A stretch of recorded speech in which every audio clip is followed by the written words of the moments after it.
I'm a baby boomer. I was born just after the war. We've probably had the longest period of peace and prosperity globally, I would say, from that time. I've put a little bit of modest money away so I can hand something down to my family when I pass on, largely because I've never spent more money than I've earned, and I've been prudent, and I've worked moderately hard.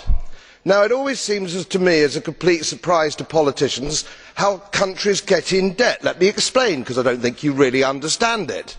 It's because politicians consistently spend more money than they raise in taxation, more money than they can possibly raise in taxation, most of which, in point of fact, they actually waste. The reason we're talking about countries which are broke, and they are broke, is because their ridiculous, ineffective, ignorant politicians consistently spend more money than they can raise, and then they borrow, and worse, they then print money, because politicians and their central banks have a machine which prints money.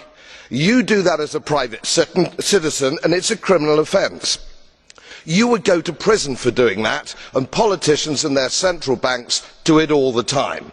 Let me explain to you that these countries are broke, and they're broke because of their own stupid leadership and politicians, and it's immoral to ask ordinary taxpayers of any country to pick up the tab for failed politicians and failed banks.